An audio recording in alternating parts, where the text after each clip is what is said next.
Etsy is one of the most popular platforms on the internet today for buying and selling handmade products, and Etsy actually has over 90 million customers that regularly shop from the platform. It's also very popular with sellers because of this huge customer base, but also because it's easy to use and relatively low cost to get started. I personally have made over 13,000 sales on Etsy since 2020, and I'm very happy with the platform as a whole. But one downside to Etsy is that because you are selling on the marketplace, you are experiencing a lot of competition, and it can be a little bit tricky to get started and to really stand out from all of those other sellers and other products out there. And when Etsy decides to do things like change their policies or increase their fees, there's not really anything that you can do about it. So you also don't have control over their algorithms, and you may feel like you want to move to a platform with more control or more flexibility.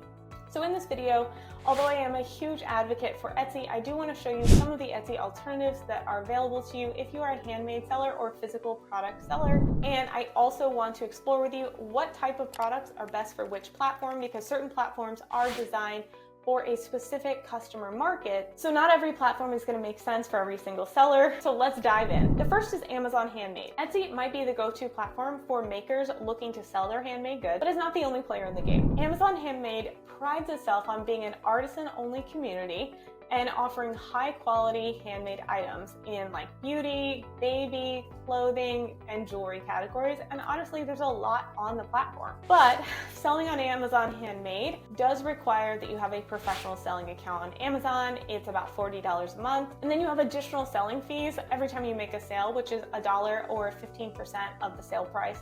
And while these fees seem a little bit steep, and of course there's variation depending on your category, Amazon does give sellers access to their massive customer base. So this is going to be the most similar to Etsy, and as always, there is kind of a pay to play and some trade-off with the fees, but access to more customers. Now, Shopify is probably the most popular alternative option to Etsy itself, but Shopify is not a marketplace.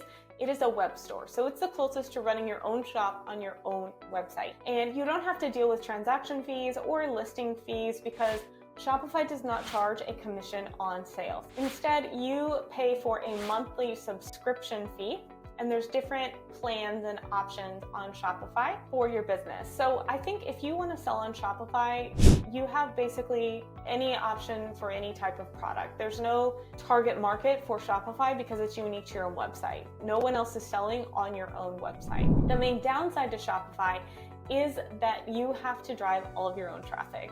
You are now the chief marketer for your business instead of on Etsy, where you have access to their 90 million customers already. So although you have full control in Shopify of pricing and fees and design and customization, and there's not as many policies to follow, at the same time, you are now responsible for bringing every single possible buyer to your shop in the first place. In order to get sales, you have to do a lot of marketing. Big Cartel, even though it's a little bit of an older platform, it has positioned itself as sort of the independent platform for artists and small business owners. But unlike Etsy and more similar to Shopify, there are no listing fees. Instead, you basically are charged a subscription based on the number of products that you sell in your shop.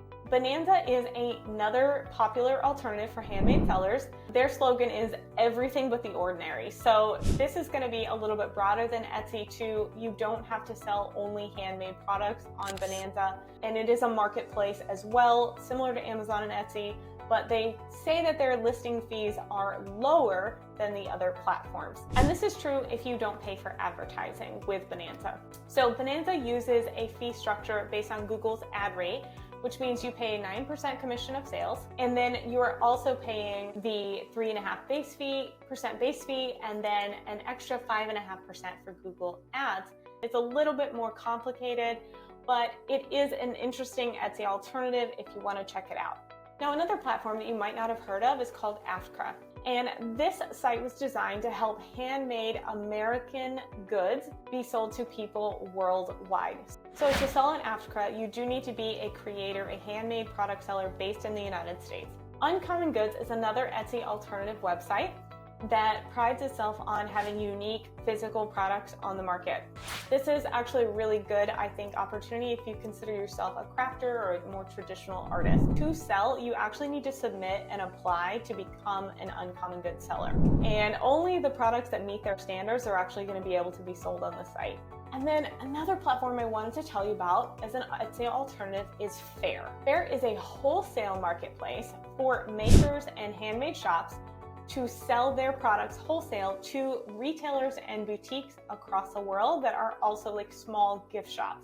Although you are selling at a wholesale rate, so that means you have a lower profit margin overall, you can set up a minimum order for your shop on Faire and sell in bulk, and then you're not responsible for marketing to the end customer. You're selling directly business to business. And I personally have used Faire now for about a year and found it to be actually relatively easy to use and easy to get customers on this platform. So if your goal is to get your handmade products into stores across the US or across the world, Faire is the place that you want to be. Now, Faire's fees work a little differently.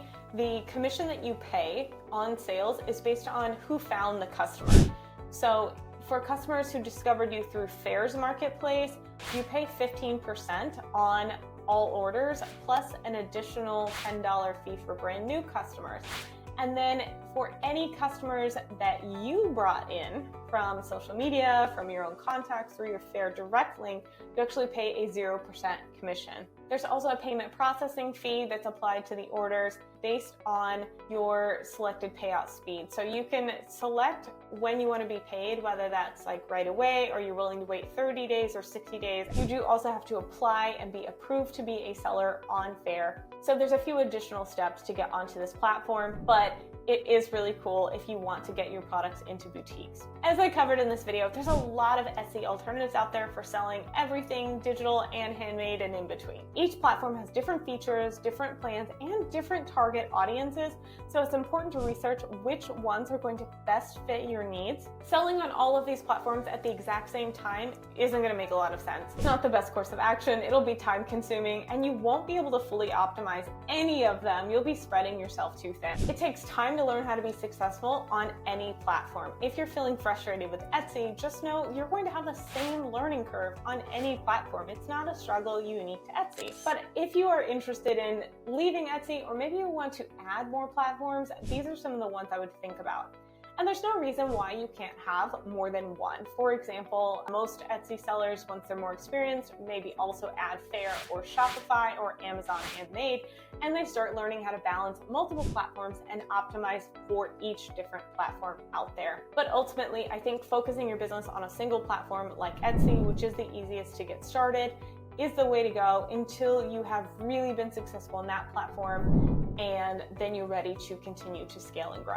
I hope you found these ideas helpful, and if you want to learn more about how to be successful on Etsy, be sure and subscribe to our YouTube channel.